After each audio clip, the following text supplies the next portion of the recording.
Hey everybody, welcome to the 550th Media Wiz video. It's another podcast countdown, and as always, I'm joined by my friend Kat. Hello. And well, this was voted, but this list is going to be for the worst written media I've ever done, as if I didn't mention it at the end of the last Media Wiz video. But this is going to be for worst books, comics, fan fictions, and creepypastas. So I've done. I was actually surprised I didn't do as much as I thought I did over the years, but I was able to cobble a list down to 12 in particular that I thought were the worst of the worst that I've done.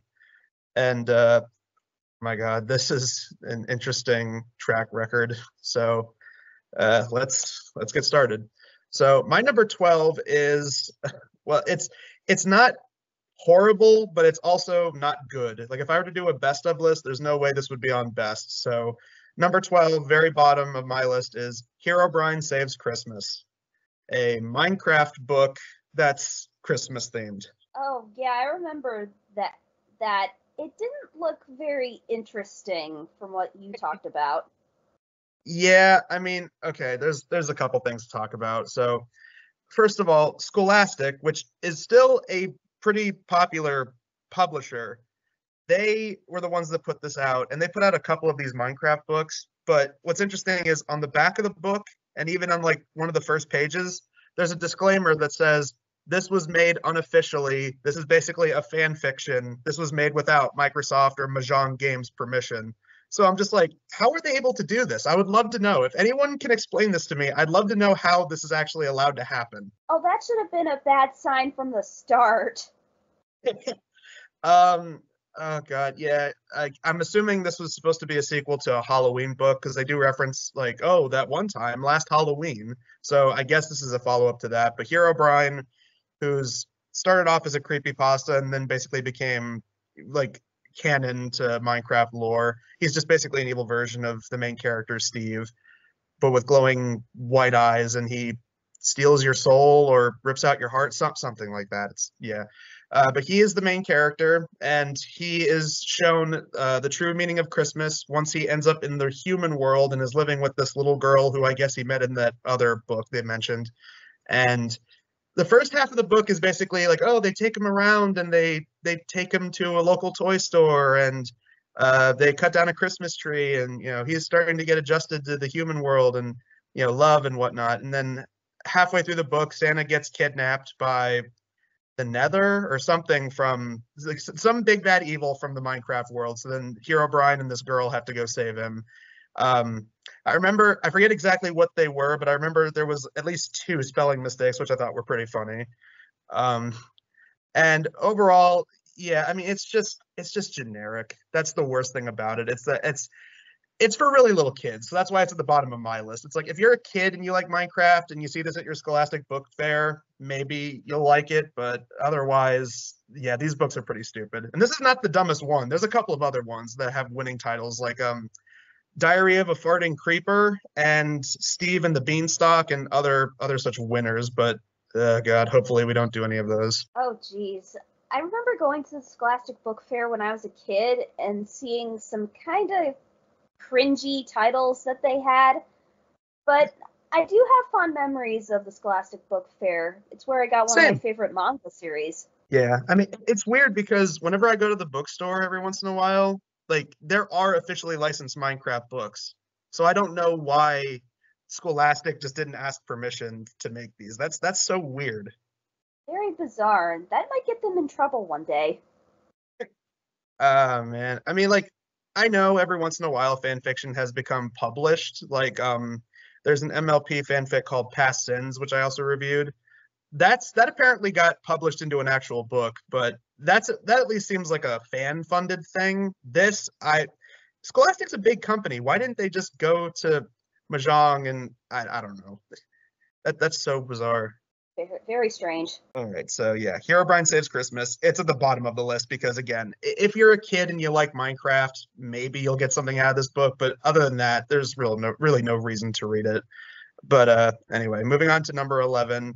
The reason this is not higher is because it's a super obvious choice, and I know some of the other ones will be obvious, but Number 11, the very first epic media battle I ever did, Twilight books versus Twilight movies. So the Twilight books are number 11. It's Twilight. What do you want me to say? They're bad. Yeah, I think I would have been in the prime to watch it and read it in high school, but I'm gonna be very honest. I did try reading the book in high school. No, wait, not high school, college, and it was one of the most boring things I've ever tried to read. It was so dull. And the movies, by technicality, they are better, I guess, but they're still boring. Oh my God. Yeah. Okay. Fun story. So I remember me and Gus, the nostalgia kid, he set out to try and review all the Twilight movies. And the first one, he was like, "Hey, do you want to help me watch this and take notes?" And we were all excited. We were like, "Oh yeah, like Twilight, one of the worst movies ever made. Yeah, we're gonna have fun making fun of this." We got an hour in, and I went, "Gus, we have another hour of this," and we both just went, like, because those movies, like, I mean, this was the first movie, which out of all of them is the most boring. Like, they get funny bad as they go, but I mean, by association, books, movies, the books, they're pretty much the same story. There might be a few differences. Feel free to point them out in the comments, but like it's basically just a soap opera level romance, like a love triangle, but it was written from the perspective of a housewife that really wanted to explore sexuality in the most like juvenile way possible and decided to try and spice it up by throwing in supernatural elements, and that, oh, the guy that this girl's interested in is a vampire, and this guy that she's also interested in is a werewolf. And it just, I don't know.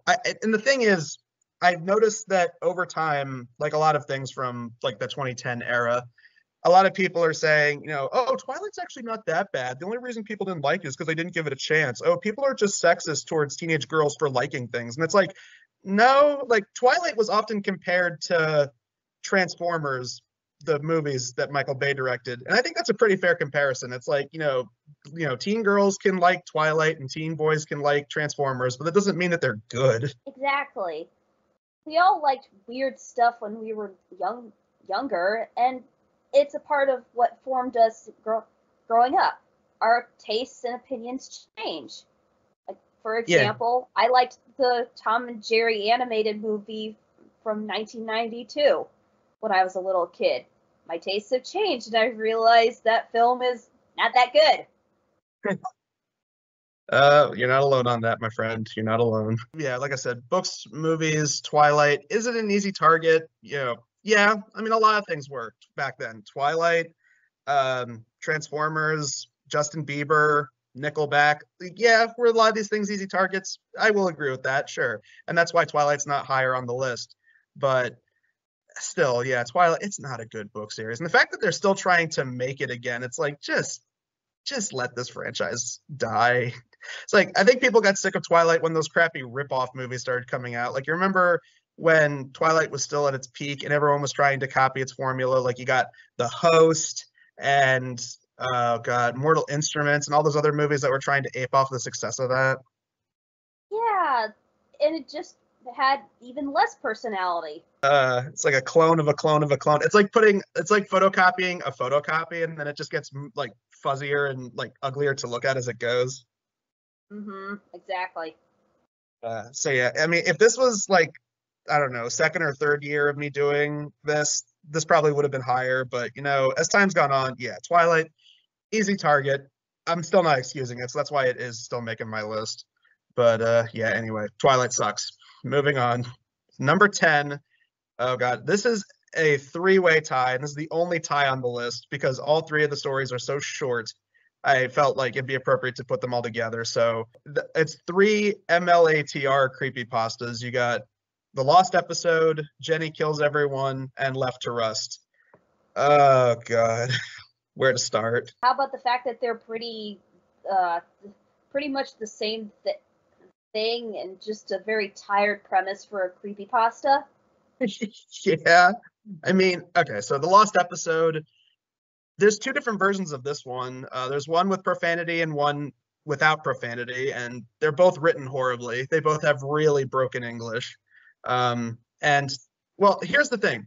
All these stories are so short you can fit them on a napkin. They're like all a paragraph long each. Really? I forgot about that. Yeah. But like the lost episode, it's basically just well, I like whenever a creepypasta throws in the hyper realistic anything in their story, I always laugh because it's just so ridiculous sounding.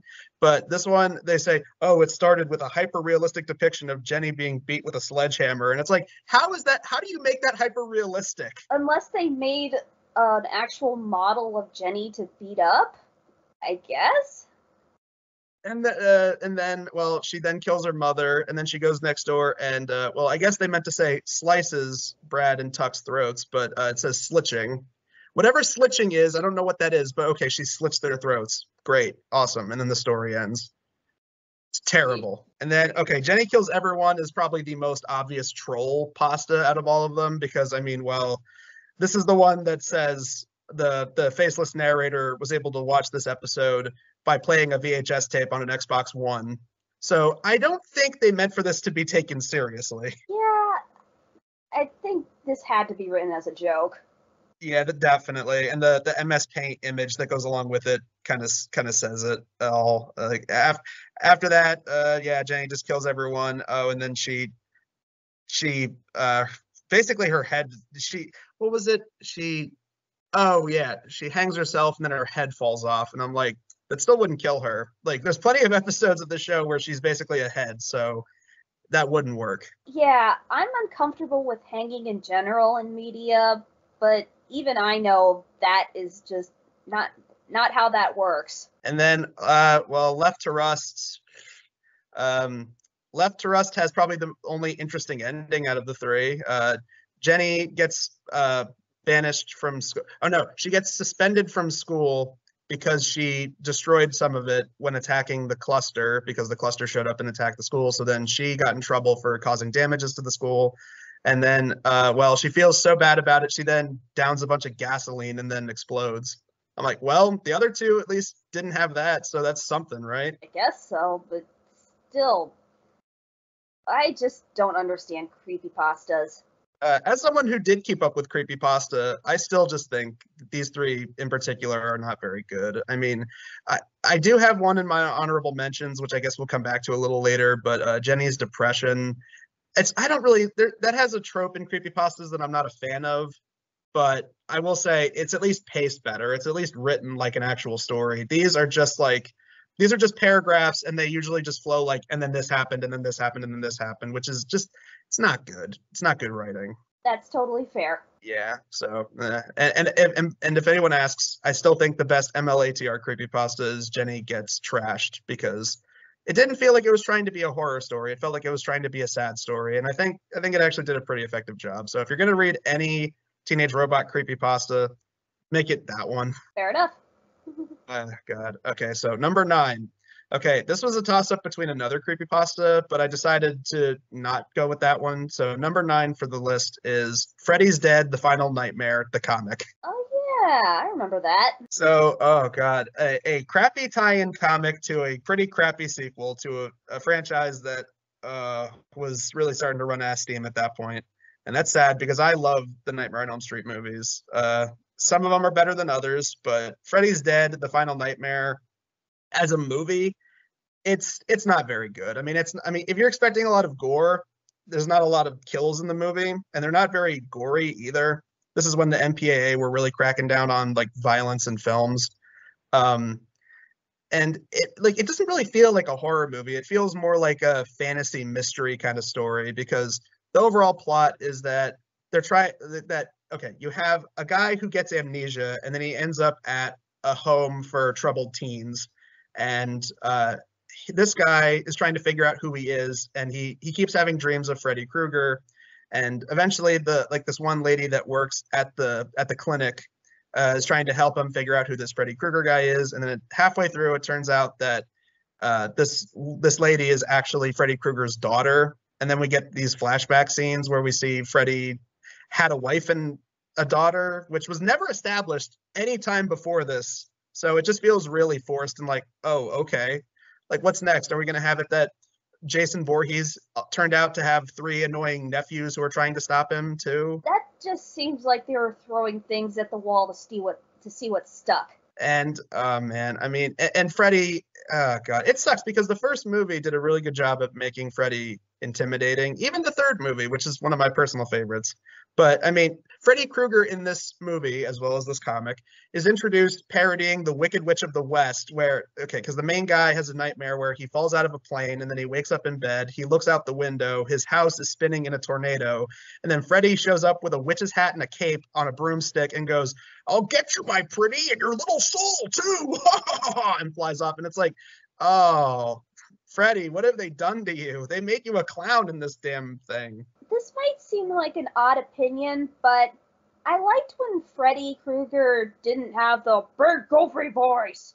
I liked when he had a little more subtlety to his voice, like in the first film. But when they basically turned him into a cartoon, it got a little far-fetched for me. And this is from a franchise that has a dream demon. Exactly. Well, it's funny you say he was a cartoon because there's literally a part where they like it. Granted, it's less silly in the comic, but in the movie, he rolls out a bed of spikes to kill someone, and they frame it to look like a shot out of like a Roadrunner cartoon. Like he rolls it like into the middle of the street and then like pants and catches his breath like Wile E. Coyote, and I'm like, this is just so ridiculous. Oy. And there's just, I mean, the kills aren't that great. I mean, granted, you do have a head explosion, but easily the dumbest part is you have a stoner kid who's into video games, and the kid ends up in a video game world in his nightmares, and Freddy kills him by playing him like a video game character. And the sad thing is, this is like one of the biggest disappointments with this comic because it's based on the work print of the movie and not the final film. So there's a couple of differences. Like there's a few deleted scenes that are in the comic that aren't in the movie and so forth. We don't even get the iconic scene where Freddy pulls out his modified power glove. That's not in the comic. Disappointment. Oh, boo. Instead, he goes like, "Hey, you forgot the remote." And it's like, this is before smart TVs, and this is before the Nintendo Wii. So I don't know what the remote is supposed to do. Whatever. So stupid. It's sad to think that there is actually a sequel to this comic, like that wasn't based on a movie. It was called like Nightmare on Elm Street: The Beginning. But it only went for 2 issues because the company that made this comic, Innovation Comics, got shut down. So, sorry, Innovation Comics. Bummer. But yeah, I mean, oh, and lastly, the artwork. It's so inconsistent from comic to comic. The first comic has really sloppy-looking artwork, like characters look all smudgy and stuff, and it's not appealing to look at. And the third one has some of the weirdest color choices. Like everything, they have like these neon colors for a lot of it, and it's just really distracting. And while the artwork in the second comic isn't that great, it's still better than the other 2. So, yeah. So with crappy artwork, really bizarre story, and just completely sucks like the movie it's based on. Freddys Dead, the Final Nightmare comic, is at number 9 for me. So let's see. Number 8. I remember this was on one of your lists for one of these videos, but number 8 for me is what's dumber than a comic based on a pretty crappy sequel? A comic based on an internet personality that's not very good. And that's why number 8 is Ninja, the Most Dangerous Game. Oh, yes.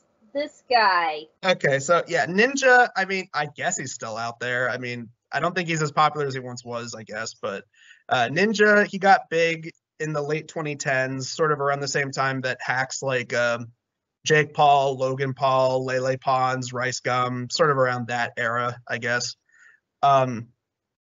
He was popular on Twitch because he was an avid player of Fortnite, and he kept getting himself into some pretty silly controversies. He kept doing stuff like the dumbest thing that I think he did was he kept reporting people in game when they would fairly kill him. Like he would report them. It's like, dude, you lost. It's like, just accept it, okay? Yeah, he just seemed like a bit of a baby. Oh, and he also didn't like when people were clowning on him because he didn't know what Ligma was. It's like, dude, you're on the internet for a living. How do you not know the classic Ligma? Yeah, Ligma balls.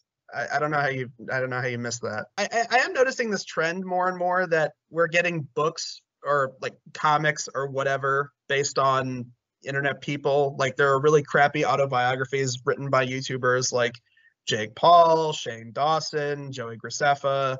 Lele Pons has this really awful like surviving high school or book or whatever. Gabby Hanna, who's another like former YouTuber or internet personality, she has like a really crappy book about like poetry, which just comes off like a bunch of drunk tweets put together with crappy artwork. It is interesting that I guess people are trying to put more books out there. I guess that's a good thing, but anyway, Ninja the Most Dangerous Game. It's a comic based on Ninja, and it first of all, it has the most generic premise. And it's not to say that this premise can't be done correctly, but there's plenty of examples where it is, but it's the tired premise of video gamer gets sucked into video game world and has to fight their way out. Boring. We've seen it done good with stuff like Tron and Scooby-Doo and the Cyber Chase. And we've seen it done kind of stupidly with stuff like Da Boom Crew and Captain N the Game Master.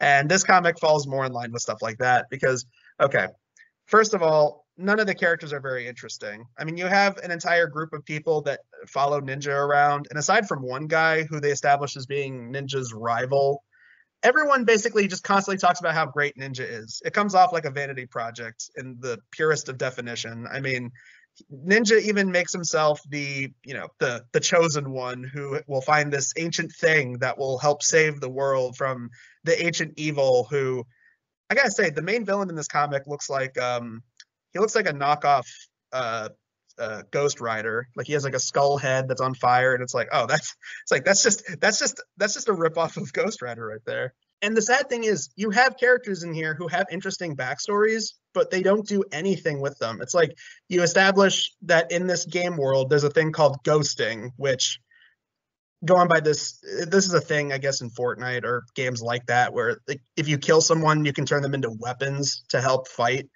But there was this like this guy and this girl who ended up in the game world. And then the guy ended up getting ghosted, and now the girl is basically trapped in there by herself, and she wants to avenge the guy and wants to get out and like help stop all the evil that's going on, like in his honor. It's like that's a good idea for like a main character right there, but no, she's not the main character. We're instead following the guy with the toothpaste hair, who everyone keeps saying is, the Lord and Savior and the one that will save us from the darkness. And really, the last thing I got to throw in that I hate is I hate all the stupid gamer lingo that they throw in every once in a while. Like when people unironically use like epic or noob, it's just the cringiest thing ever. It's like, it's not 2007 anymore. Stop. To quote Filthy Frank, it's time to stop. Exactly. Oh, God. So yeah, Ninja the Most Dangerous Game. I'm so surprised this actually has a second volume. I really thought it would stop after the first one, but apparently there's another one, and I am not doing a video on it. Understandable, because that would cause you to hurt your brain. I mean, it sucks because the artwork isn't bad. Like the artist behind it is all right, but the artwork, like the character designs, everyone looks like either a knockoff Fortnite character or a really crappy DeviantArt OC. Like that's everyone looks like that in the comic. It's just so whatever. Anyway, moving on. So number 7 on my list is the one Ed Nettie related thing, and that's Ed Nettie, the Lost Episode creepypasta. This is one of the worst creepypastas I've ever read in my life. Even if I wasn't a fan of Ed Nettie, this would still be one of the worst. Well, aren't these Lost episodes usually not that good? Sometimes they could be good. I think good Lost Episode pastas and like .exe pastas, which are basically the game version of it, like Sonic.exe and stuff like that, those started off good, but I feel like the more they went on, people started trying way too hard to make them scary and edgy and grotesque. And this is definitely a key example of it.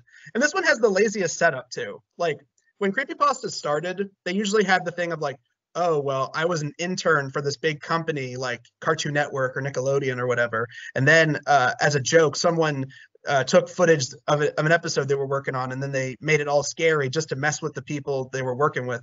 This one just has the lamest setup of, oh, it was late at night. I turned on the TV and they aired a messed up episode of Ed Nettie. It's like, all right, well, from that setup, I can already tell that you're full of crap because that just straight up didn't happen. Like the other ones, you can at least be like, oh no, this is like some insider story that we're not supposed to be reading. This is just like, all right, well, with a setup like that, I already know this is fake. Yeah, that sounds about right. Then just everything in this creepypasta is just so try hard. It's like, um, what was it? Ed and Eddie don't have Double D with them because Double D is like dying in Eddie's room, I guess. Like they don't really elaborate on it at all. Um, there's a part where Johnny eats Naz's head just because. Jimmy gets all of his limbs ripped off from a dentist, which, you know, in the words of Monty Python, it's only a flesh wound. And the most try hard moment is there's a part where Rolf fists a cow. Ew. Yeah. That's gross. Yeah, and it's just a bunch of stuff like that. And it's like, it's not a well-written creepypasta. I'm sorry, but it's not. Like, it seems like a lot of the creepypasta community agree that this is just not a very well-done creepypasta. And like I said, even if I wasn't a diehard Ed, Edd n Eddy fan, I think I would still hate this. It's not good. But anyway, I think that's all that really needs to be said. So number 6, this is a fan fiction. And the reason it's at number 6 and not higher is because it's at least a fanfic that's so bad it's funny. And that fanfic in question is A Special Truce. Oh boy, here we go. Okay, so a little bit of backstory. So I think I vaguely heard about this through other people. Like I know Fanfic Critic did a video on it and Bennett the Sage did a video on it. And then years and years and years later, this was around 2016, I believe, Shannon from Shannon Reviews, a good friend of ours, she asked me if I'd be interested in reviewing this. And I not knowing what it was about, I was like, okay, yeah, what is it? Well, it's a fanfic that ships the Nostalgia Critic and the Angry Video Game Nerd. And I'm like, all right, now I have to see this because this sounds so messed up and so entertaining in a really bad way. And then she's like, oh, well, wait till you see the grammar. And I remember, and then she asked like, oh, well, can we also do it as a crossover review? And I was like, yeah, sure, why not? Like, I'd like to do that. So then we read it. Shannon already knew ahead of time, like the bad grammar and everything. I totally forgot about it. I read it and oh my God, the grammar in this is so broken. Like there's only one other story that has this awful a grammar and it's the next spot on my list. But oh my God, the best part, and I know Shannon will agree, this is one of the funniest parts in the review. There's a part where I think it says like the AVGN took off his boxers, but it's spelled boxes. And then we had to use the clip of, don't you talk about my boxes. I like boxes.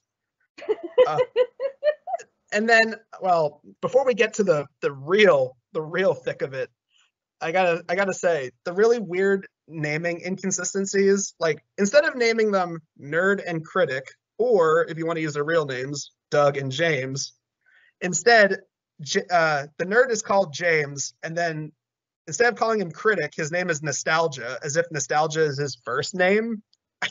It's not consistent at all. And then there's the sex scene, which I know reading it out loud, Shannon was just like disgusted by. And like, I remember the one comment she made. She's like, these are both married men now. Like, can you imagine? Well, it's the internet, so you'd be surprised. I believe at least one of them knows it exists. I think Doug knows that it exists. Doug knows, and he finds it hilarious. Because he at least has a good sense of humor about it. You know what? I agree. It is hilarious. That's why it's not higher on my list, because it is entertainingly bad. It's so funny. The bad grammar, the really disgusting sex scene. Going by this fanfic, apparently, James Rolfe's nipples are like milk duds, which is, I still find that hilarious. I'm sorry. That's funny. That's funny. Oh my God. Shannon was a lot more disgusted with the fanfic than I was. I just thought it was hilarious because I'm like, dude, this is so bad, but it's so entertaining. And the one regret I have is I really wish I did a crossover with her because she did review the sequel to it. And that's I put that in my honorable mentions. What was the sequel called? Never Meant to Be, which throws in the irate gamer as well. So,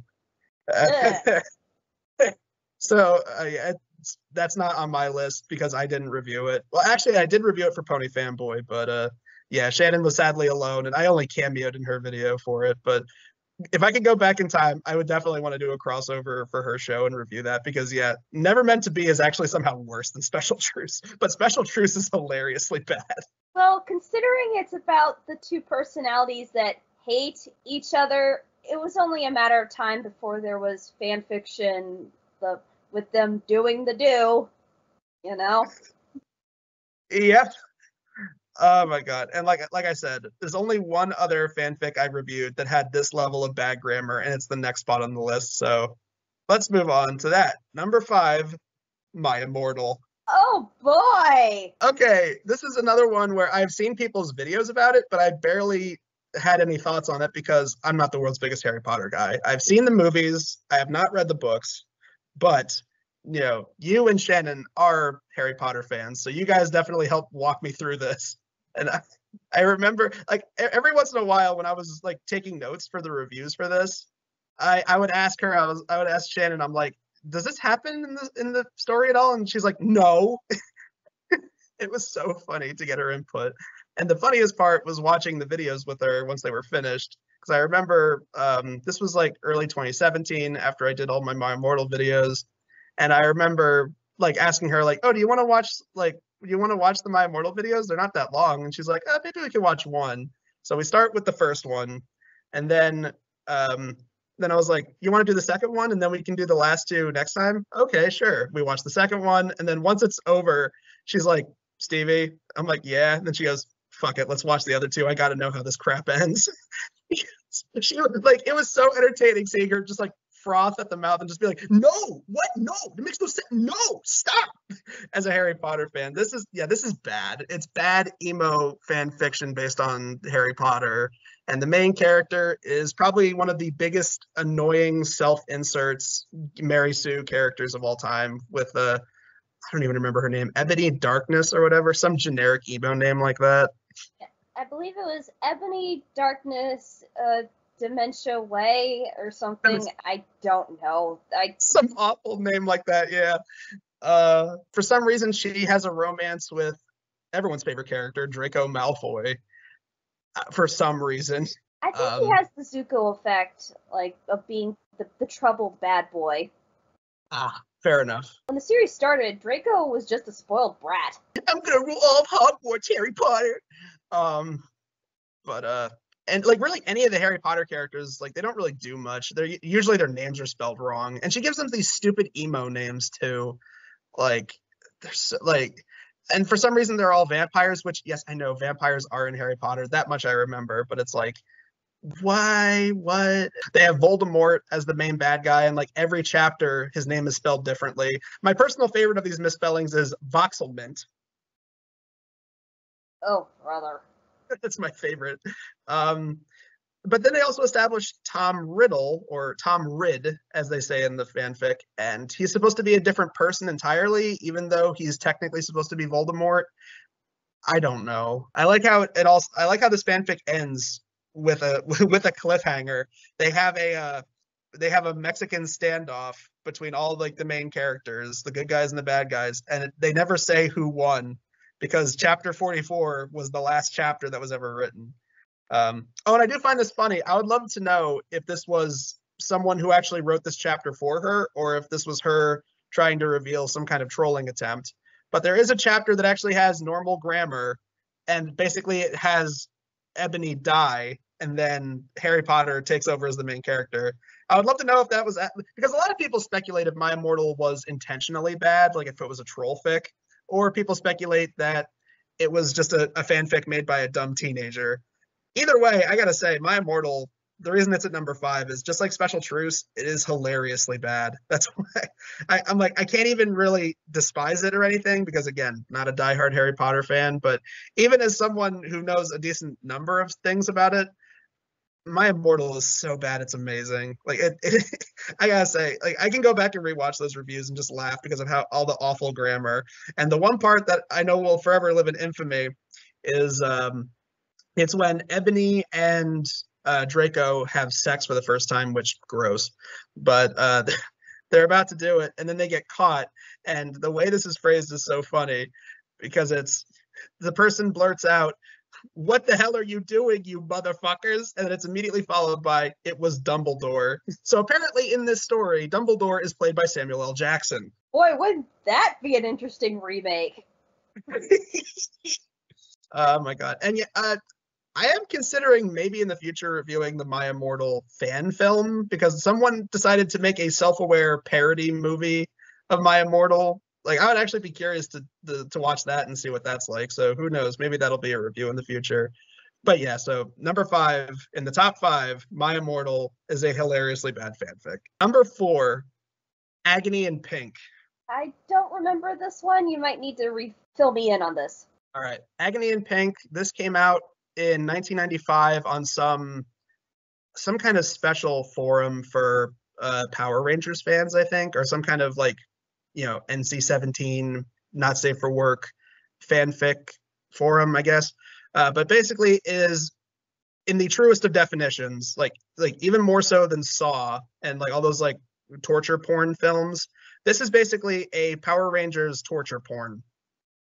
Oh joy. Where Lord Zed kidnaps the Pink Ranger. I forget, Kimberly, was that her name? Yeah, I believe that's it.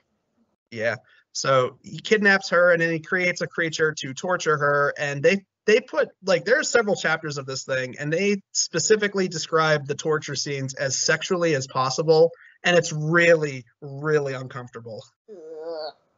Yeah, it's disgusting. And apparently the person that wrote this, the Black Ranger, as they go by, or the Dark Ranger, whatever, they apparently wrote several versions of this. There's a couple of other versions where he did it with another generation Pink Ranger. It's disturbing. It really is. Like, I was physically uncomfortable, and that's why I only dedicated one video to it instead of reviewing it in multiple parts. Because it wasn't pleasant to read. It's not like My Immortal or what's also going to pop up later, where it's at least fun to make fun of. Agony in Pink was just disturbing. And oh my god, even if I'm not the world's biggest Power Rangers expert, I gotta say it's just unpleasant to read. It's not funny bad. It's just disgusting. Yeah, I don't like torture in my media, so this would definitely be a nope for me. And I'm not even that big a Power Rangers fan, so it just wouldn't appeal to me anyway. So this would definitely be a miss for me. Understandable. To give you a taste of it, this creature that Lord Zed creates, has scalding hot, pokers that pierce her skin, and then they sexually describe her skin peeling off and burning, and her screams in anger and anguish, and it's this is sick. This is really sick. Ugh. Yeah. So Agony in Pink. In my opinion, Agony in Pink is way worse than My Immortal. My Immortal is at least funny with how bad it is. Agony in Pink is just disturbing and disgusting. So that's, yeah, but the top 3 just barely managed to squeeze past them. So let's get to those. So number 3, this was also on one of your lists in one of these other videos, but this is one of the few mainstream comics that was put out by a major publisher, and is easily one of the worst mainstream comics to ever come out in recent memory, as far as the late 2000s are concerned. Number 3 on my list is Spider-Man: One More Day. Oh boy, the one where he makes a deal with the devil. Oh my god. Okay, this comic is 4 issues long, and the first 2 issues basically don't have anything happen in them for the most part. Okay, context. This was a follow-up to the Civil War comics. Obviously, the Avengers were broken up into 2 different fractions. Spider-Man had an attempted assassination put on him. The bullet ended up missing him, and it ended up hitting Aunt May. And now Aunt May is hospitalized, and Peter then goes into this manic state where he goes to basically everyone he can throughout the Marvel Cinematic Universe, good guys and bad guys, to try and help bring Aunt May back to life. And even when Aunt May says, "No, Peter, I'll be fine. You can carry on with your life," he just can't live without Aunt May. And he goes to a bunch of different people. He goes to Doctor Strange, and Doctor Strange can't do it. I'm like, are you kidding me? It makes no sense. That is such a stretch to try and have the story play out. I'll get to this when I get on my talk about it on my list, but it just seems really, really far-fetched that nobody would be able to help, especially considering he's talking to some of the smartest people in the Marvel universe. It just seems really, really dumb, and it makes Peter seem selfish and stupid, but he's not listening to anyone. Yeah, exactly, whiny. Yeah, and this goes on for like the first 2 issues of this 4-issue comic. And then you get to the 3rd issue where they start to establish Mephisto, who is basically supposed to be the devil. And this is an interesting idea, but I don't know why it's in this comic, where you have all these different versions of Peter Parker presented, like one where he's a fancy billionaire and he's kind of a playboy and an asshole, and then you got one where he's this like fat comic book fan who's just sitting on a bench and has nobody who loves him, and they have this whole moment where it's like, yeah, guys like me, we have nothing going on in our lives because we're just fat, overweight nerds who have nothing exciting, so the only joy that we get in life is reading comic books. And I'm like, you're basically insulting comic book fans who are going to buy your comic. That's Marvel levels of screw you, reader. Why would you put that in your comic? The idea of Spider-Man seeing these alternate universe like possibilities where he didn't become Spider-Man, that's not a bad idea, but they really fumbled it. And there's also this girl who is supposed to be the representation of the potential daughter between him and Mary Jane. Again, interesting in theory, but it's stupid in this comic. It's really stupid. Not to mention the stupid walk she has. Yeah, she walks away. Like derpy, derpy, derp. It's so dumb, like the way it's... the artwork in this comic, not horrible, especially compared to some of the other ones we've mentioned and are going to get to later, but yeah, that was particularly dumb looking, the goofy looking walk away.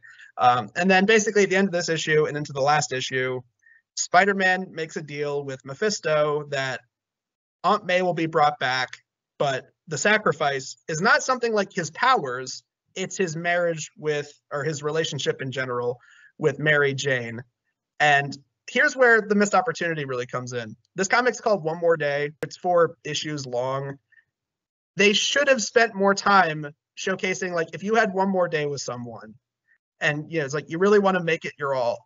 The titular One More Day is like a page and a half that just shows them like holding each other in a dark room. It's like the whole comic should have been them trying to make the most of their last day together. But no, it's not. It's stupid. What they should have done is reflect on all the times that they've had together, both good and bad. Really make you feel about why this would be a huge sacrifice. And the fact that Mary Jane goes along with it, it's like, oh yeah, our relationship is over, but at least you'll get Aunt May. It's like, why is she so comfortable with this? Just to make Peter happy, it's stupid. And then they end with, oh, Aunt May is back, and who was the other person? It was the former Green Goblin is still friends with Peter now, I think. Harry, I think. Harry. Yeah. Harry Osborn. Oh, he's alive again, and him and Peter are still friendly with each other. Ho ho. And this led to a bunch of dumb comics later, like One Moment in Time, which was a follow-up, and then they introduced a new love interest for Peter Parker, who is basically the author Joe Quesada's real life daughter. So it's not necessarily a self-insert, but it's close. Bleh. Yeah, Spider-Man One More Day. Hey, I will give them this. They at least found a way to rewrite history and have it that Spider-Man One More Day never happened. So that's at least a win. But the fact that it still exists, this comic sucks. It really, really sucks. Yeah, that's about right. Oh, God. Okay, now, this was hard to put these two number 1 and number 2, but I found a conclusion that I'm comfortable with. All right, so my number 2 is a fanfic, or rather a clopfic, Joy, from the infamous MLP fanfic writer Hot Sauce, fooling around with the CMCs. Oh, gross. Okay, so Hot Sauce, I remember I referenced at least a couple times in the first few years of my channel. He had a bunch of different clop fictions, There is one in the honorable mentions because me and our friend Kayla did a video on it years ago. We didn't read through the whole thing. We kind of skipped through a bunch of it because we didn't want to read the whole thing because it's not good. But it was a story where him and Twilight Sparkle have too much wine and they have sex. Ew. There's also a story he wrote where he apparently has sex with a human version of Celestia and Luna. But what's even worse than that is this story in particular. And I remember me and my friends found it. Well, actually, first I heard about it through Eli's old Fanfiction Heaven and Fanfiction Hell series. It was part of his Fanfiction Hell segment where he talked about bad fanfiction. And that's where I first heard about hot sauce. I'd never heard of this person until I saw this video. But he read through this one. And then me and my friends just found a bunch of hot sauce's reposted fanfictions. And they're all pretty bad, but this one in particular is the most disgusting because, okay, so going by this fanfic's rules, and this was before Equestria Girls, so this was before they established the whole humans go to Equestria, they turn into ponies and vice versa thing. So he's still a human in this context, and he's like probably 20-ish going by like his description, but he is a human, an older human. And in this one that I did a video on, he is giving, he has to babysit the CMCs.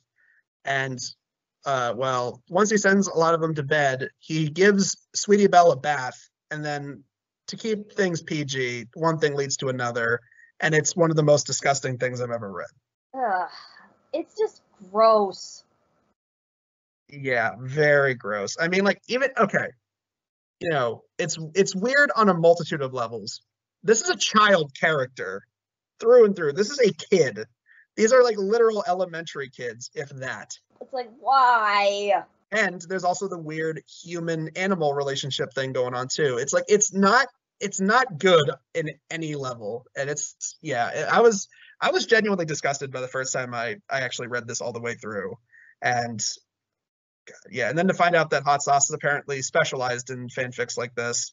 Because there's a couple of other ones. There's one where he does the same thing with Scootaloo, and I can only assume one with Apple Bloom, but it's bad. It's really bad. And there's a reason that comics and fanfics like this have landed spots on my shelf of the worst, because yeah, this is a bad story. Yeah, very, very bad, very, very gross, and I honestly hope that this person has changed their ways and has stopped writing this kind of crap. I haven't seen Hot Sauce very active anymore, so I would assume that all these fanfics were posted back in the heyday of the MLP fandom, and then this person just, you know, packed up and left. Good. I hope, yeah. I mean, and here's the thing. The reason it's not any higher, because this is the most backhanded compliment I will give. And I remember Eli said the same thing in his video. The one silver lining is the grammar is good. Does that forgive anything else? No. But that's the one thing that number one doesn't have. That's something, at least. Oh well. So, yeah, oh well. So let's get to number one. Number one, as if it's not obvious from the last episode, but number one on my list is Sonicu. Yeah, that about tracks. Oh man, where to even start? Yeah, I guess we can continue with the grammar. The grammar in this is awful from page 1. I mean, 15 miles is replaced with 15 miles. Apology is spelled apology. And apparently, my favorite mispronunciation is spelled apparently. Okay, so like the last review I did proves, Sonicu, as silly as a concept it is, it could possibly be done correctly. You know, it's a very simple concept. You take Sonic and mix it with a Pikachu. Okay, but the thing is, the story is just so ridiculous and the pacing is so rushed. I mean, the first issue has 3 stories in it, and like once Sonichu and his love interest, Rosachu, who's supposed to be Amy Rose mixed with a Raichu, once they just see each other, they just miraculously fall in love. Like there's like no progression with it whatsoever. As soon as they see each other, love at first sight, bam, they're a thing now. And then by issue 2 of the comic, then it just becomes one big self-insert for the author, and it continues like that for a very long stretch of time. There's way too many characters in this story. I mean, like, okay, you got the two main characters, Sonichu and Rosachu. That's one thing. But then you have the chaotic combo, who are supposed to be electric hedgehog Pokemon that have different abilities. Like, one's like a grass type, one's a flying type, one's a fighting type, etc., etc. Then there's other characters that are just weird combinations. There's one where, what's his name? Darkbind Sonichu, who is supposed to be a mix between Link and Darkwing Duck. Could you get any more? Could you get any more random with those combinations? Like I joked in the review, I'm like, this is like if you made a Sonichu that's a cross between Mario and Optimus Prime. It's such a weird combination.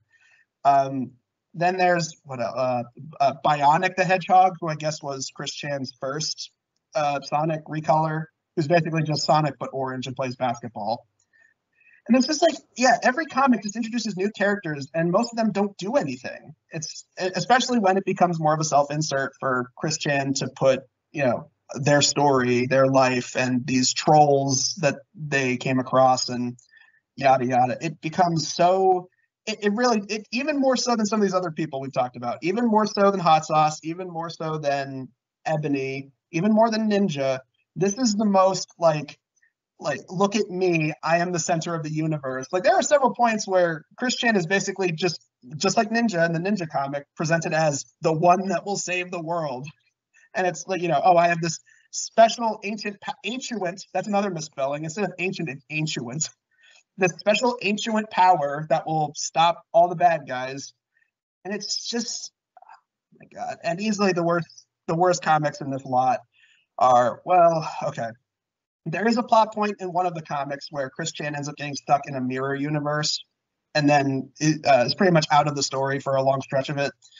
And then the issue that follows is issue 8, the infamous porn issue, where there is Sonichu porn. Gross. And and the other one that's pretty bad is issue 10, which was meant to be the end of Chris Chan's involvement in the comic, but that didn't happen because a couple years later, more Sonichu comics were made, and Chris Chan was still basically the main character of them. So, yeah. But in this comic, this was meant to be the end of Chris Chan's involvement, and basically it was one big takedown, quote unquote, of all the Chris Chan trolls at the time. And the most disturbing thing is how it ends, because one of the last 3 trolls in the original version, I'll touch on this later, but in the original version of this comic, one has their limbs broken, one is hung up and used as target practice for guns, and one is put in the electric chair. And it's like, that's really dark. Yeah, that's disturbing. But I will point out that there was a revised version where instead of that, they were banished from the internet and they were forced to live on a rock farm run by the Amish. So I guess Chris Chan learned something? Question mark. Maybe. And like I said in my Sonichu Redemption video, I highly doubt that I'll do any more Sonichu. I don't know. I feel like a bunch of other people who have done Sonichu reviews have said the same thing, but there are plenty of other Christorians out there who chronicle the weird sagas of Chris Chan as a person. But I don't know. I kind of lost interest in Sonichu. I mean, after I did the 10 main issues, I am not going back. If you want to see someone else talk about the new Sonichu issues, I highly recommend Webcomic Relief. He did a good job of them. But yeah, I mean, is Sonichu the worst? In my opinion, I'd say yeah. I mean, it has a lot of the worst of the worst. It has bad grammar, bad characters, bad dialogue, bad artwork, the self-insertion. Yeah, Sonichu is pretty bad. And so, yeah, it might seem like an easy choice, but I don't care. Sonichu, it's making the number 1 on my list. That's totally fair, because it is infamous for a reason. Absolutely. Now, before I move on, I will get through some honorable mentions that didn't make the list. And then I'm very curious to see what's making your list, Kat. But I'll go through my honorable mentions really quick. So, okay, Jenny's Depression, mentioned this earlier, but I don't like it that much because this and another creepypasta have the same issue for me. That one being The Truth Behind MLP. When they try to connect it to real people, I'm not really a fan of that, because like Jenny's Depression basically ends with the author saying, the character of Jenny was based on a daughter that the creator of the show had who died. And then I had to double check that, and I was like, that's just blatantly not true. So I didn't know how to feel about that. And there's another creepypasta that does that. It's the Truth Behind MLP, which I also did a video on. This was the first Pony Fanboy review I ever did.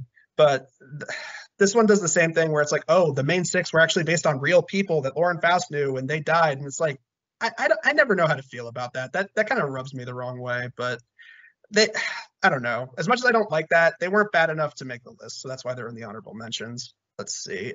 Okay, Max and Ruby 004, which is a Max and Ruby creepypasta. I would have put this on the list, but I decided that Freddys Dead, the comic, was worse. So, I mean, the worst thing that this creepypasta has is that it's just kind of generic.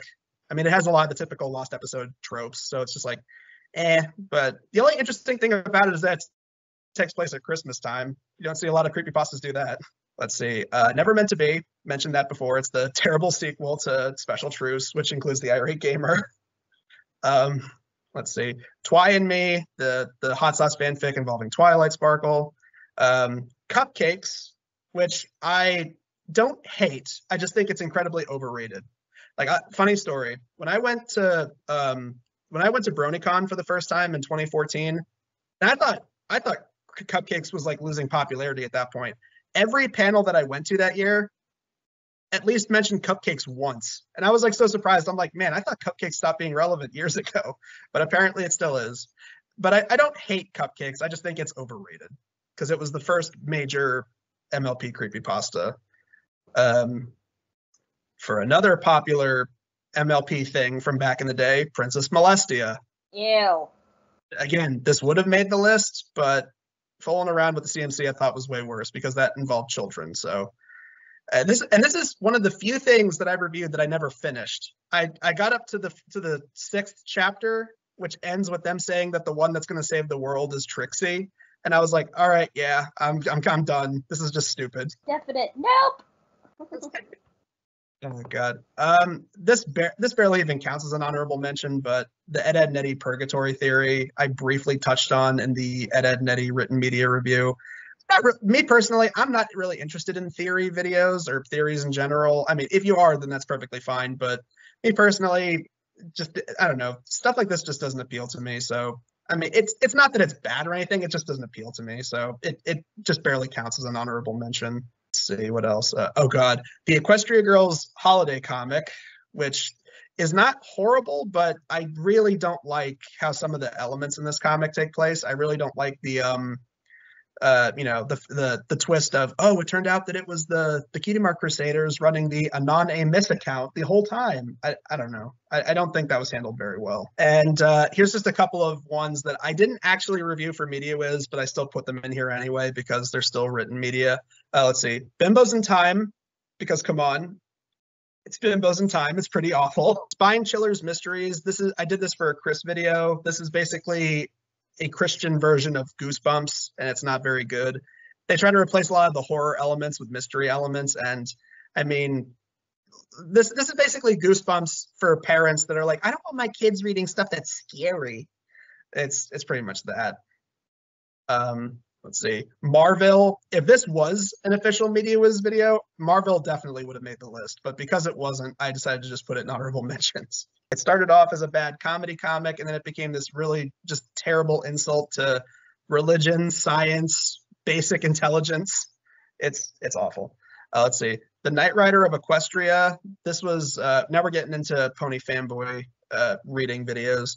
And I remember Shannon really didn't like this one. And like, it's funny. I remember all the comments on the review were like, or on the video of us reading it, were like, yeah, this is a really bad fanfic. And yeah, it's not very good. I mean, it tries to combine Knight Rider with MLP, which maybe it could have been done well, but I don't know. It just wasn't done that. In my opinion, it just wasn't done that well.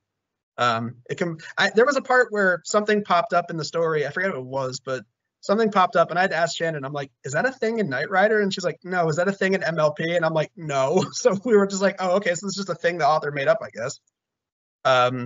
Let's see. Bad Apples and Rarity's New Dress. These are both Cupcake ripoffs, except Bad Apples involves Applejack killing some random pony who doesn't like apples. I don't even think it was like any of the major characters.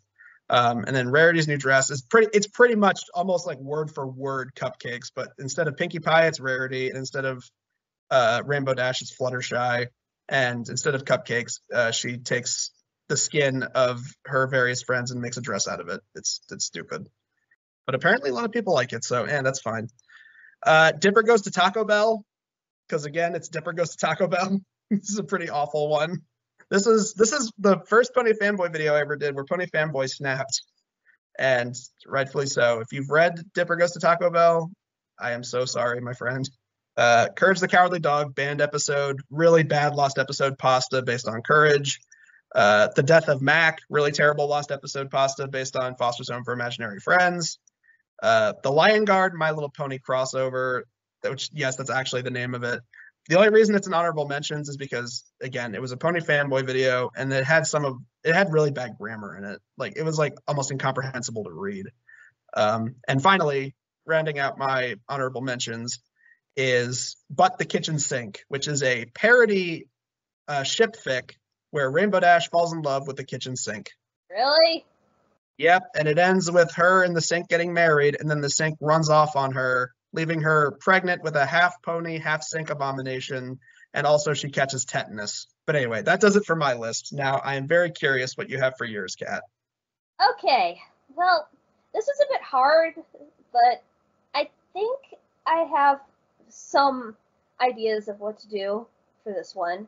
I don't have any honorable mentions because, well, you basically mentioned a lot of them, so I'm just going to go with the direct list. Number 12, I'm putting this at the bottom because, like you said, this wasn't really fully written media, but it is technically written. The Ed and Nettie Purgatory Theory. Ah, yes. And it's a fascinating idea, but it just doesn't really make sense if you think about the characters enough. Because they do seem all pretty much like either 70s or 80s kids, or hell, maybe 90s, since the show like started in 1999, I believe. Yeah. And the way they have Johnny being from 1922, he should have been the flower child of 1979 with Naz. Yeah. And why is Eddie 1930s or whatever, even though, like, he's into Tom Jones and disco and all that? Yeah, he should have been in, like, the 70s, too. Yeah. It just doesn't really make sense, and the whole purgatory thing, I mean, I guess that's why it would explain the parents not being around, except the final season proved that wrong, because we do see the parents, admittedly just their arms, but we do see them. So and they're not dead. Yeah, they're not dead, and they're either in middle school or high school, depending on what episode you're watching. They never really stayed consistent on if they were in high school or middle school. Right. That's kind of funny to me, but yeah, interesting, but overall doesn't really make sense for me. So I'm just going to have to put that at the bottom for me. The next one I'm going to do is number 11, the Bill and Ted comic. Not because it's really that bad, but I wasn't that big on the art style. It looked a little too wild and crazy. It was hard to tell what was going on. I mean, I like that they showed the kid, like Bill and Ted getting married, but it had their jerky rivals from the princess's timeline, like, coming to stop them. For fairly standard stuff. It was just the art style that was a bit too chaotic for me. But overall, not the worst. It's just not my personal favorite of the comics that you've talked about. Number 10, Twilight. Yeah, I think you pretty much said what you had to say earlier, but the books were just really, really boring for me, and I just was not a fan. Tried reading them in college when I was probably a little too old for them. Really dull. Really not my thing. I did watch the films. They get laughably worse, except for Breaking Dawn Part 1. That one gets really uncomfortable after they break the bed having sex. It gets really uncomfortable, and I think the author probably has her own thing she likes, so more power to her, but it just wasn't for me. I don't think I was in the right audience for this. Yeah. Next for me is Bimbos in Time. Good choice. Yeah, Bimbos in Time. What can you say about it? It's poorly drawn. That's a start. It's not colored in. It's one of those terrible 90s black and white comics. Unless you're a manga, I don't really like black and white comics, because it can be hard to tell what's going on and telling characters apart. It just is not for me, personally. I don't know. I think there's a lot of easy ways to tell what was going on. Like, I think you could definitely tell that it was feces, that the dinosaur was crapping on the villains at the end of this thing. Oh, or maybe it was piss. yeah, I don't know. And didn't it get a crappy movie, too? Well, the story behind that is kind of hard to follow. I don't know if it was like, I think it was supposed to be a trilogy of movies made by a bunch of 16-year-olds. But once they got to Bimbos in Time, I think they just made the comic and didn't make the movie for it. Allegedly, I don't know. Yeah, well, Bimbos in Time, pretty lame. It's definitely more in the worse category for me. But I am going to be a little lenient for the Equestria Girls Holiday Special, which is next on my list. All right. Because the art is pretty good, but the characterization just seems off. Like, yeah. We already did this plot in the show with the newspaper episode, and having the CMC writing a blog where they basically make Sunset look terrible is just awful. And the girls should have gotten in a lot more trouble for that. Right. And the fact that the other girls don't give her the benefit of the doubt when she says she's not posting this stuff, that just seems like really crappy for their friendship. She already has enough issues, so we don't need this. Yeah, the art style's good, but that's about all I can say on that one. Like, You weren't a particular fan of that one either, right? Yeah, I mean that's why I put in my honorable mentions. Like the artwork was good, and I like the first half where it's just them having parties. But once the anti-bullying, anti-cyberbullying thing comes in, it's a really muddy way of handling the issue, in my opinion.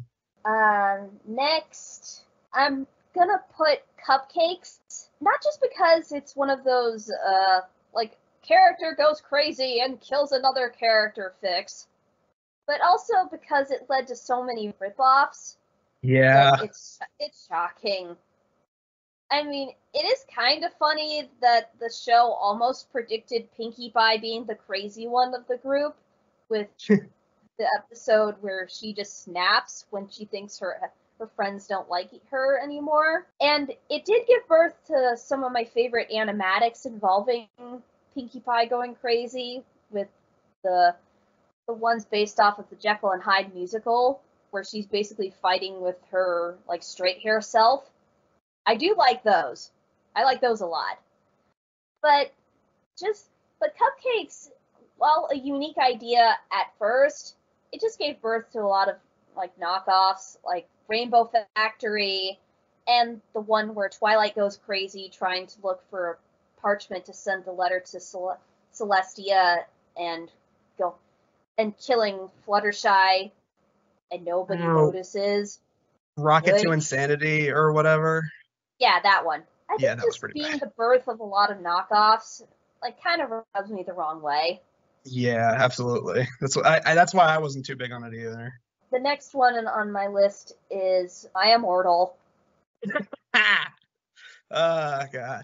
As a Harry Potter fan, I'd love to hear your take. Well, it gets everything wrong.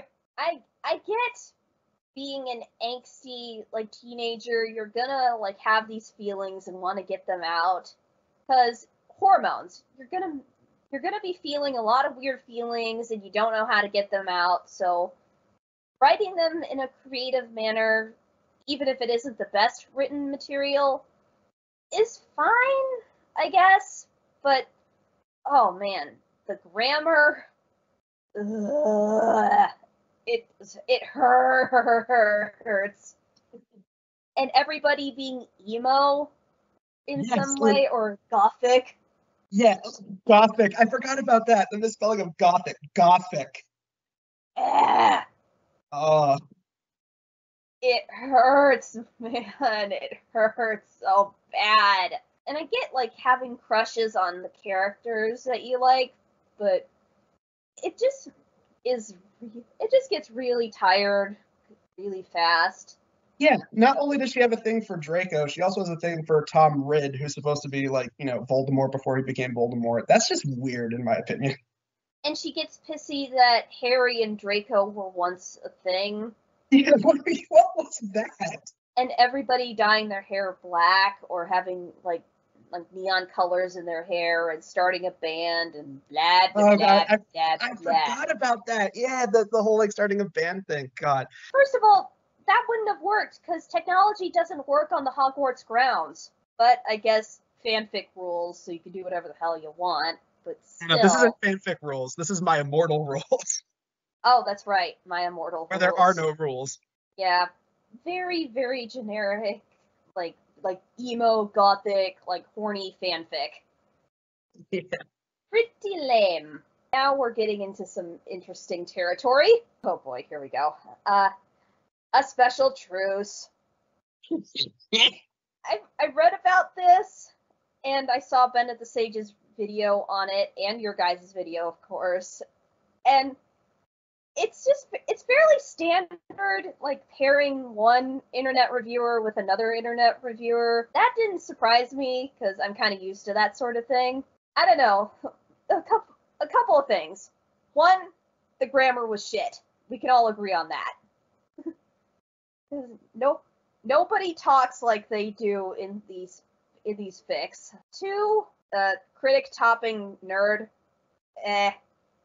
I think it would be the other way around, but whatever. And three, I actually read another fiction where the characters themselves being tortured by Bennett the Sage, they had to read it themselves, and they were making commentary on it. Oh, that's amazing.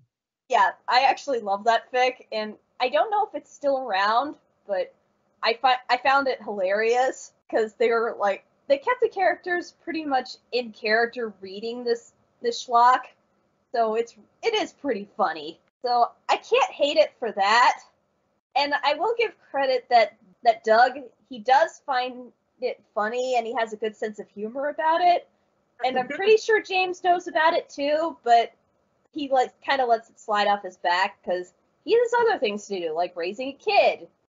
Oh wait, raising 2 kids and working on videos and stuff. So, it exists, and it's a part of that history that will live on as a humorous part of that time period. Yeah, I mean, it's definitely a product of its time. It came out late 2000s. It was around when they started blowing up. Next is Marvel. Oh god, I love to hear you rant about this because Marvel is awful. Parody comics can be a hit or miss depending on if you like the material you're parodying or not. I'm sure that they do kinda respect-ish what they were parodying, but they just sort of go off the rails after issue 2, because it goes from bad satire to bad philosophical blah blah, especially in issue 3 where they destroy the format of a comic entirely by having all the dialogue just listed down over the drawings, so you have no idea what's going on. And it just makes the main character boy, what's his face? I can't remember. That guy. Yeah, that dude. Son of Ted Turner. Oh, Kal-El or whatever. Yeah. And AOL. his dog AOL Stro. They just make him like go from kinda dum-dum to like whiny dum-dum. And if you don't know anything about Marvel, you want to know what kind of dumb we're talking here. Well, they want to talk about philosophy, and well, this comic, even if you want to say, oh, well, it's a parody comic, it's a joke, it's like, no, this is played 100% seriously. That dinosaurs could speak, and apparently dinosaurs were Jewish. And they also say that the first human being to ever live was Wolverine from the X-Men comics. And he evolved from an otter, I guess. Oh, and then they have the balls in the last issue to be like, to be like, oh, people just don't want interesting philosophical comics. They just want stupid fantasies about superheroes or whatever. It's just like, if that's your way of trying to justify Marvel's existence, you're not succeeding. No. What can you say? It's dumb. I'm going to put this at number 3 because it is bad, but I think enough people have said enough about it. Sonicu. Yep, that's fair. I heard about this through other people because I had no idea the legacy behind Sonicu. It just seemed like something a kid made, but when I learned it was an adult, it's like, oh, okay. And then it seemed like very self-insert fanfic-y. Yep. Like, oh, okay. And it had a porn issue. Ew. Yeah. Gross. It just seems like a very strange part of the internet and part of Sonic fandom that makes me a little glad I'm not part of Sonic's fandom. I don't hate it. It's just not my thing. I'm with you on that. It just gets into, apparently Sonic fandom gets into weird territory, dude. Yep.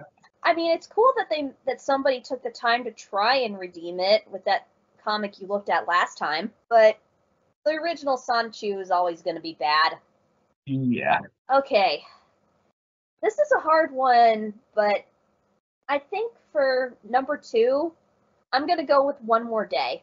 Sure. Totally fair. Strap in, folks. This might take a bit. I knew about this through Atop the Fourth Wall. It was on his list of comics he'd never review. But for his 200th episode, he said that he finally would take it on. And you taking it on, too, like, really got me thinking about this thing. And not only is it bad, but it had squandered potential. Peter, like outs himself as a hero to the world. Everybody knows who he is now, and how he and his wife and his Aunt May are in danger. Due to one bad accident, Aunt May gets shot and is in critical condition. And since she's his one living relative, that means a lot to him. Like, he goes crazy trying to figure out a way to save her. That is understandable, because he doesn't have his parents around, his Uncle Ben is dead, so he's completely alone. Nobody in the Marvel Universe can help her from a gunshot wound. That is stupid. That is the stupidest excuse ever. It's like, can't you help her?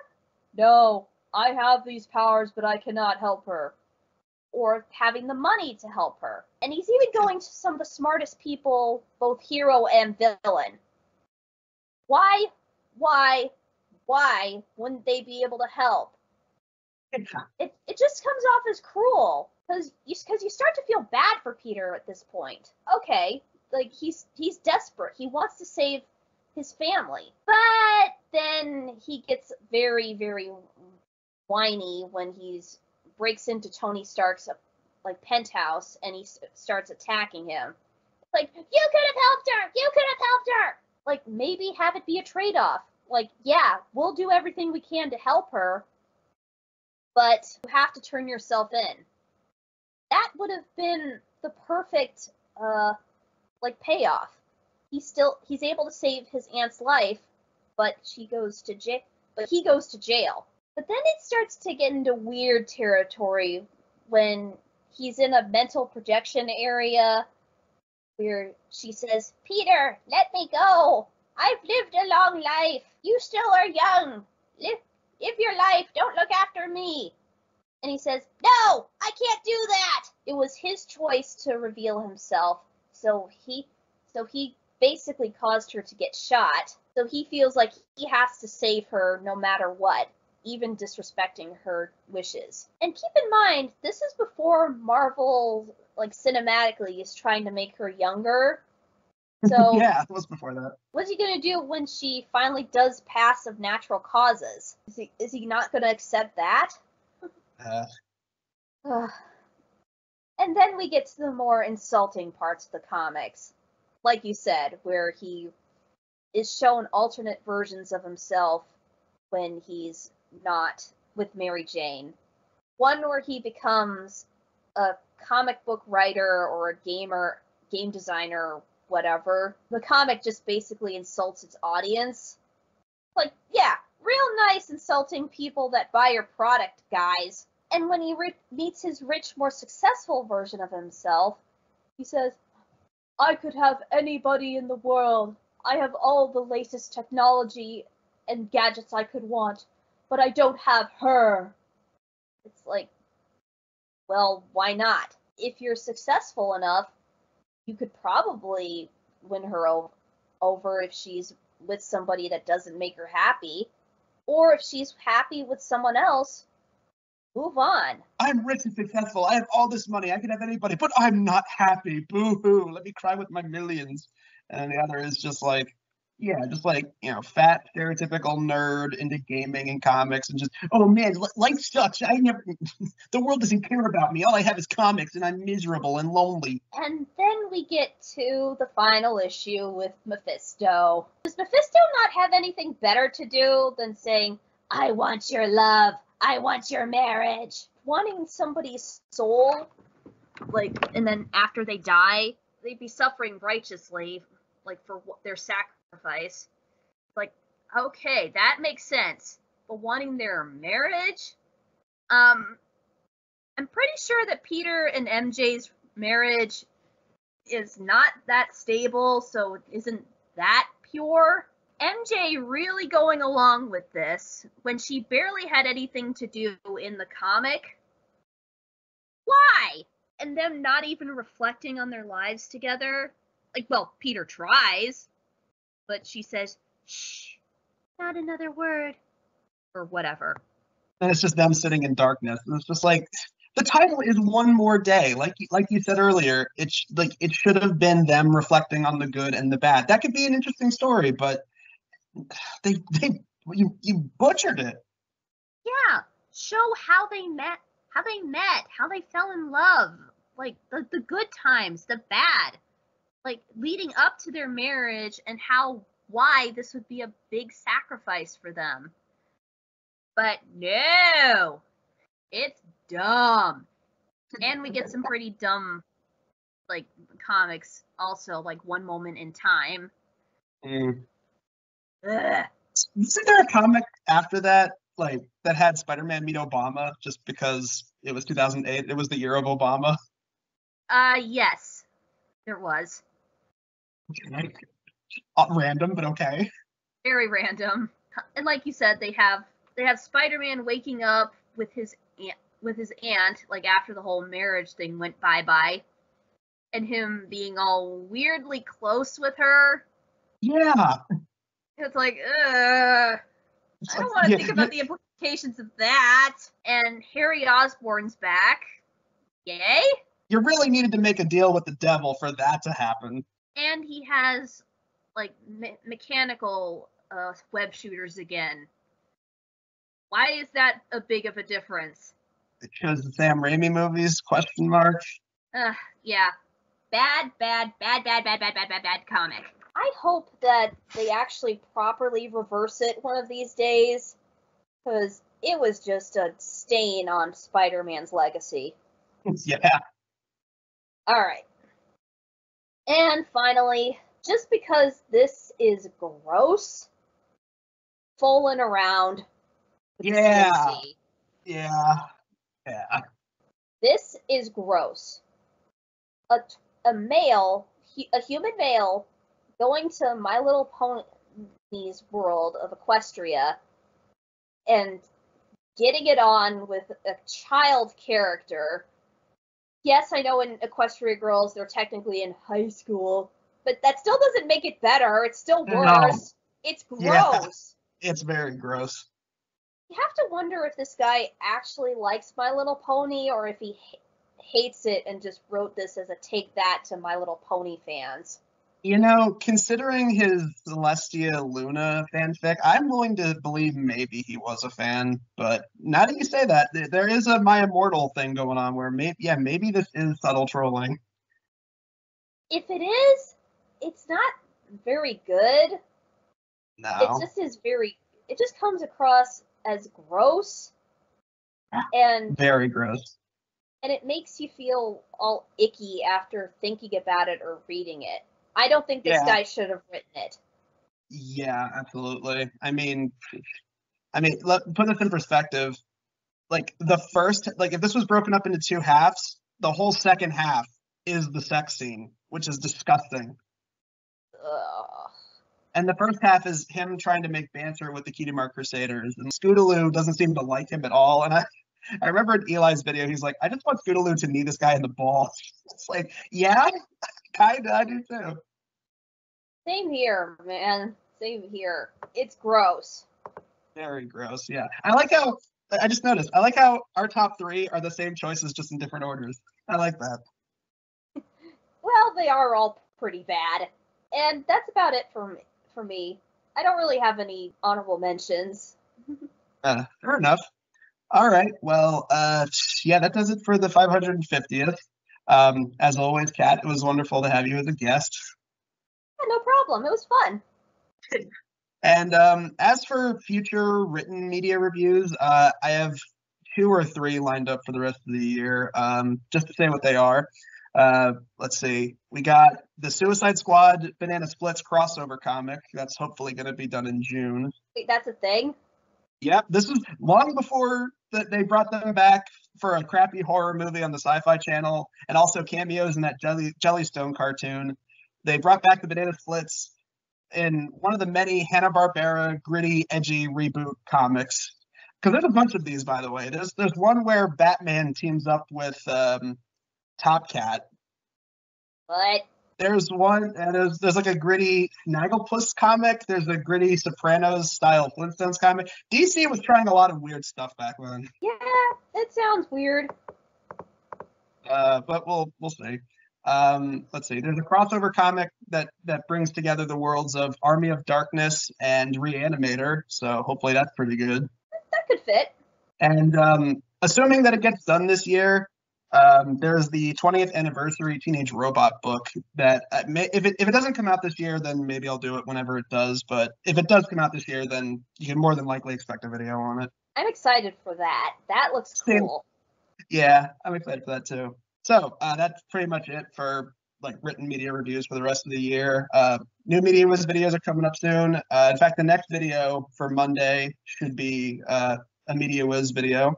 So until then, guys, thank you for checking in, and hope to see you guys in the next milestone video. Bye. Bye.